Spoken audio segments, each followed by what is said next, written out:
Well, I'll be finishing up this season of Buzzfeed Unsolved True Crime. So let's get on with the creepy murder of Room 1046. Three, two, one, play.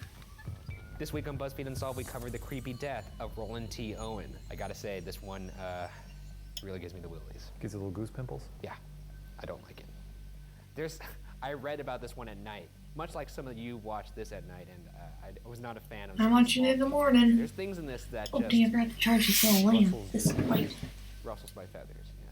Ruffles your feathers. Ruffles or rustles, it could be either. I don't think so. Yeah, I think it could be rustles. All right. Well, rustling, you could like rustle through the brush. Agree to disagree. Sure, whatever. On Wednesday, January 2nd, 1930. That was a conversation friends have. 3 p.m.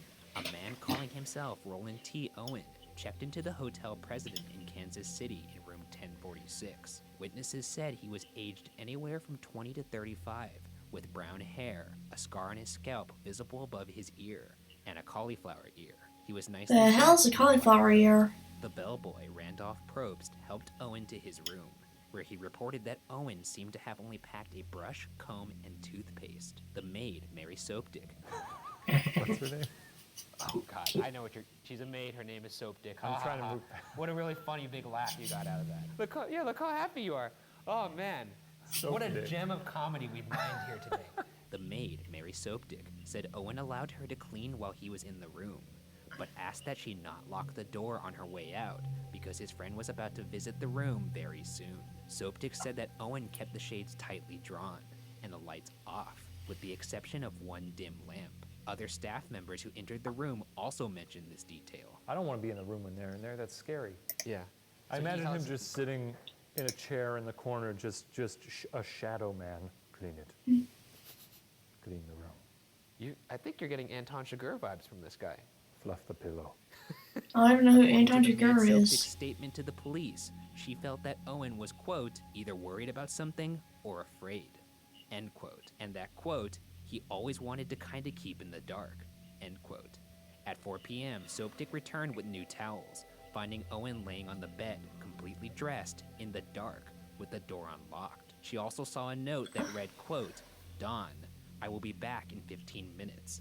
Wait, end quote. It's weird, right? Yeah. I would not go back into that room. If you were the maid? No. Yeah, I think that's a good instinct to have. If you see a guy laying on a bed in the dark, awake, just like looking at you, I think that's your cue to leave. The next day, on January 3rd, Soapdick came back to clean the room at 10:30 a.m.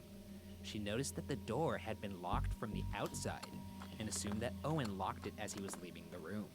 However, Owen was sitting inside, again with the lights off, which meant that someone else had locked the door from outside the room. While Soapdick was still in the room, Owen answered a phone call and said, quote, No, Dawn, I don't want to eat. I am not hungry. I just had breakfast, end quote. Repeating, quote, No, I am not hungry, end quote. What hotels allow you to lock a room from the outside? This hotel did. It's weird. Yeah, it Imagine is. you could just call the front desk and say, hey, I'm locked in my room. let me out of here. It's just my thought is who is this person that's locking him in the room, or who is he waiting for that he's sitting in obedience in the dark? Well, if this guy's a weirdo to begin with, he's got weird friends. Okay, I guess that's fair. Weird attracts weird. Soapdick came back around 4 p.m. to deliver fresh towels. She heard two male voices from inside the room. When she knocked, she heard a rough voice say, quote, Who is it? End quote. When she explained that she had fresh towels, the man said, quote, We don't need any, end quote, even though there were no towels left in the room. During the night, a How witness did they know that they didn't have any rooms reported left? hearing loud voices, Any towels male left? and female, cursing on the same floor. Though, there was apparently a party going on that night in room 1055. Now things begin to get very strange. The next morning, on January 4th, around 7 a.m., the hotel phone operator noticed that Owen's hotel room phone had been off the hook for a while without being in use. So, she sent the bellboy Probst upstairs to 1046. So we could probe Despite around in the there. locked door having a don't disturb sign, Probst knocked a few times and heard a low voice say, quote, Come in, turn on the lights, end quote. However, the door was locked, and no one was getting up to let him in. So after knocking repeatedly, Probst said, quote, Put the phone back on the hook, end quote, assuming that Owen was drunk. Around 8:30 a.m., about an hour and a half later, the phone was still off the hook, and another bellboy, Harold Pike, let himself into the room with a passkey. Using only the light from the hall, the bellboy Pike observed that Owen was in bed, naked, and seemingly drunk. He also noticed that the bedding was darkened around Owen. The phone stand was kicked over, so he fixed it and put the phone back in the receiver. They went in there and they saw this person on the bed, dark stains all around them, and were like, chill. Those are your sheets. He's obviously making himself into a Sunday. Nothing to see here. Right. Let's go back down to the front Don't desk. just leave. Stupid. At approximately 10:30 hotels don't probably change the sheets. the phone was once again out of the receiver. They sent the original bellboy probes to resolve the situation. When he opened the door, he stumbled upon a truly horrific scene. Here's his statement to the police. Quote, "When I entered the room, this man was within 2 feet of the door on his knees and elbows, holding his head in his hands. I noticed blood on his head. I then turned the light on. I looked around and saw blood on the walls, on the bed, and in the bathroom. This frightened me, and I immediately left the room and went downstairs." End quote. It seems like everyone kept checking in to be like, let's make sure nothing horrible is happening here. Oh, seems like it might be. We'll give it another hour. And then an hour later, okay, yep. This murder's not ripe yet.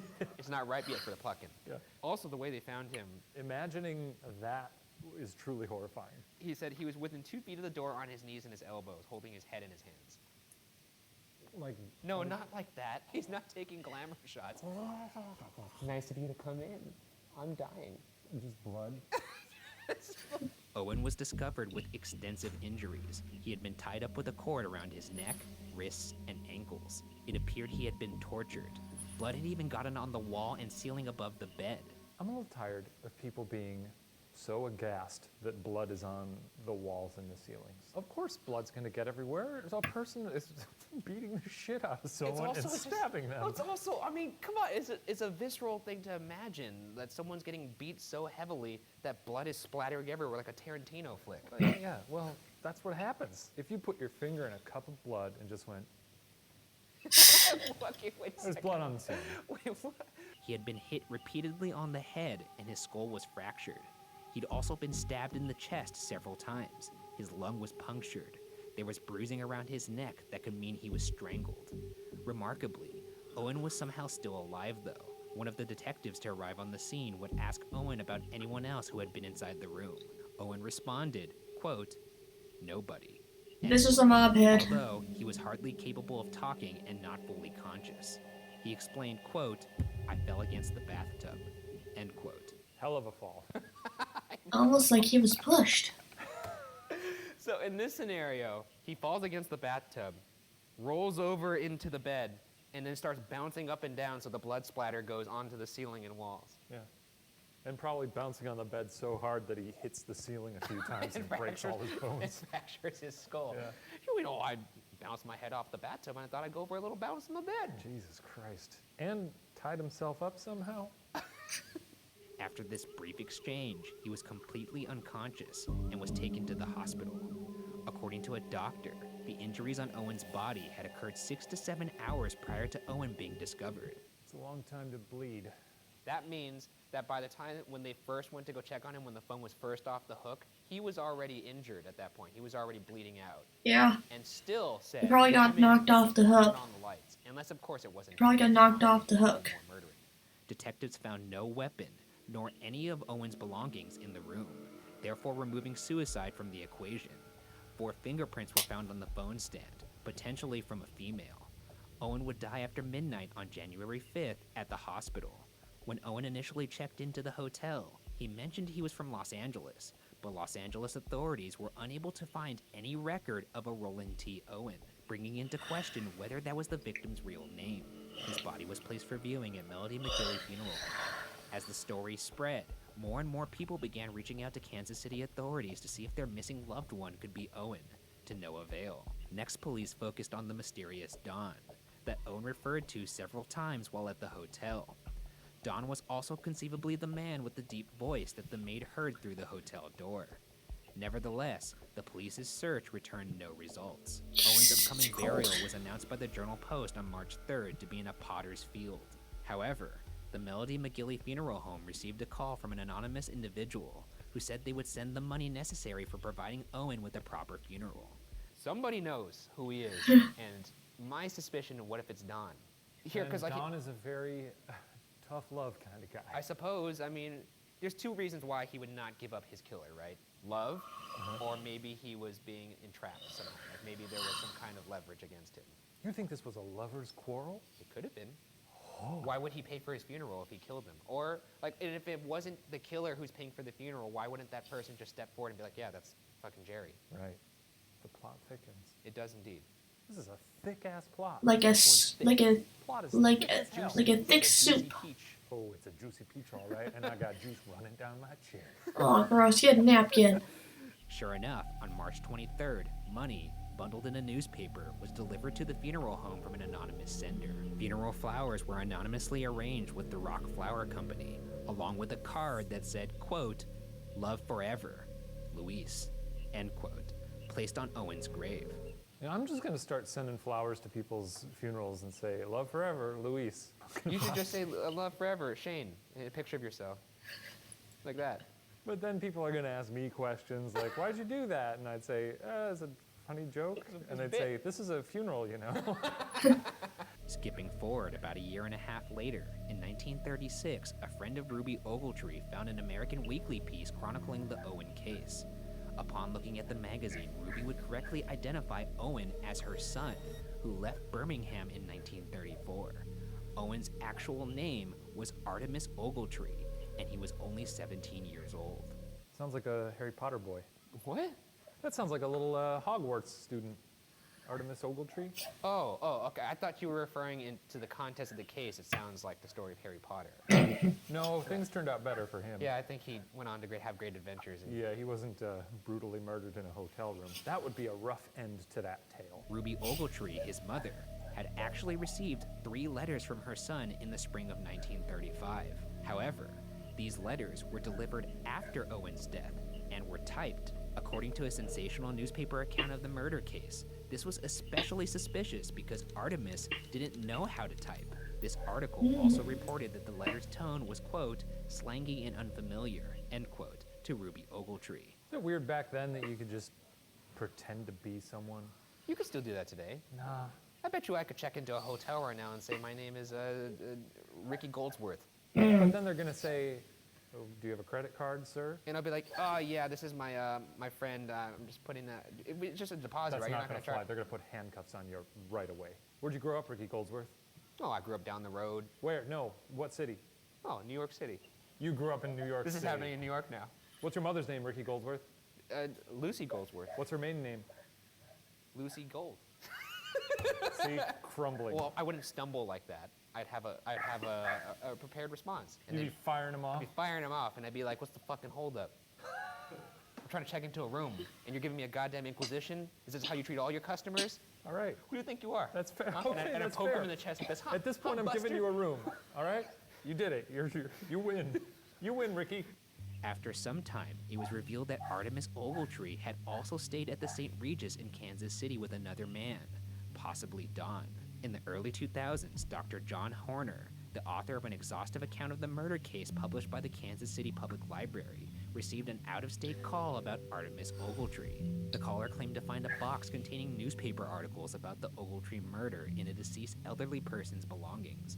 That's According to the weird. caller, there was something else in the box, something else that had apparently been referenced in the newspaper articles. Unfortunately, the caller did not say what that item was. After that, the case would have no further What was the revelations and would disappear into obscurity. And with that, let's get into the theories.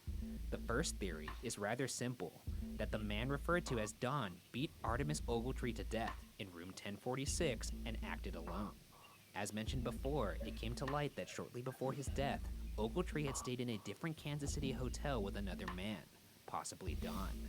Don was also conceivably the man with the deep voice that the maid heard through the hotel door.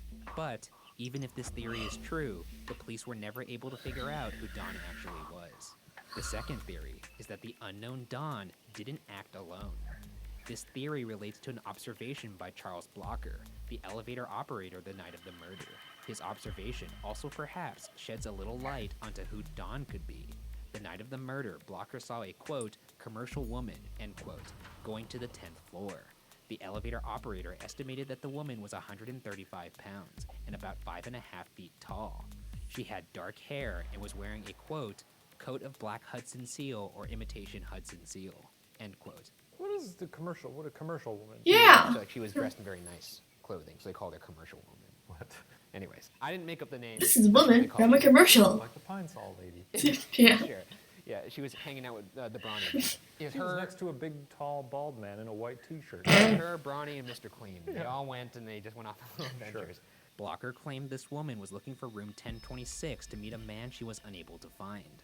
It's possible that this woman was looking for Ogletree and had mistaken room 1046 for 1026.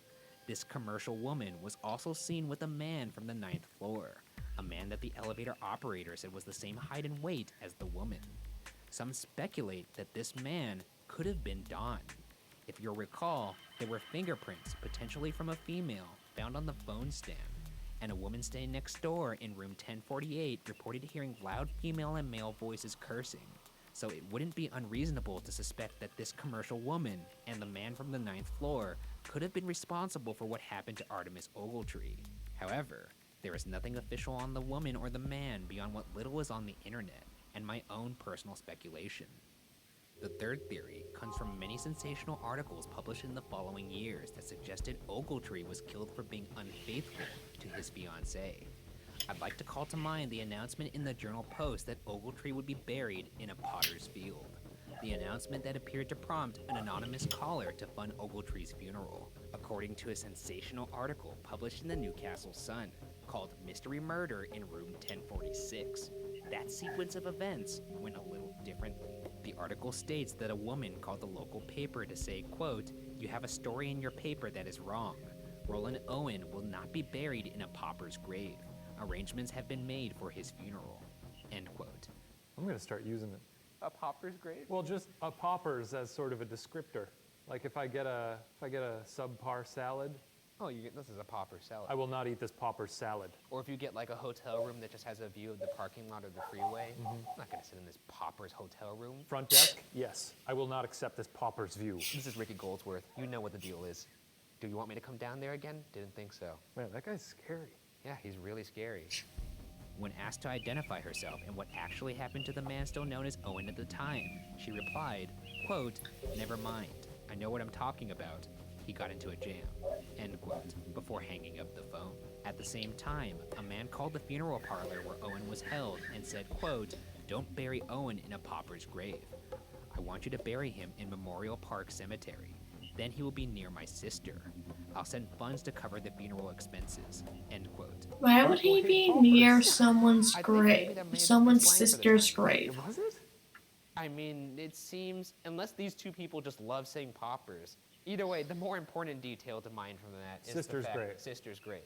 Did they look into the cemetery and see? Or about, we're going to get into that. Great. later. Well, kinda. The man apparently explained that Owen had jilted a girl he was engaged to, and that in room 1046, Owen the man and the jilted girl had a, quote, "little meeting," end quote. Before hanging up, he said, quote, "Cheaters usually get what's coming to them," end quote. Shortly after, the Rock Floral Company received a call asking for, quote, 13 American Beauty roses sent to Roland Owen's funeral, end quote. The voice added, quote, "I'm doing this for my sister," end quote. These poor people at this funeral home are just trying to make a nice little occasion for this brutally murdered man, and they have just this cartoonish cast of characters calling them up to deliver these grisly, grim messages. If I'm working at that home, I'm getting fed up. You want to come do the job? You want to do my job? How about IBU, UBV? Show up. Why don't you bury them, asshole? Stop just calling me. I'm busy. It's fucking annoying. You know how hard it is to reconstruct this man's skull? Other than that, the mysterious death of Artemis Ogletree has been left to collect I think dust that's a talent for recreation. years, with no other possible leads or clues. To this day, it is unknown what truly happened in hotel room 1046. Was Ogletree held prisoner? Was he actually punished for cheating on his fiancée? The case will unfortunately remain unsolved.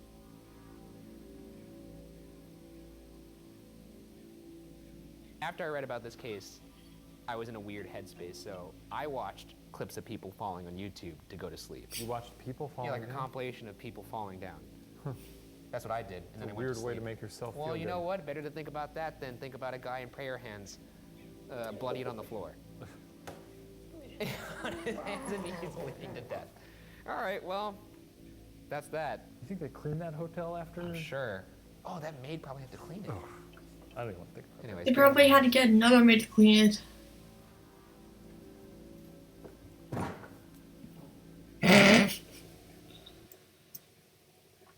So yeah, I hope you enjoyed that little case. See you guys in the next one.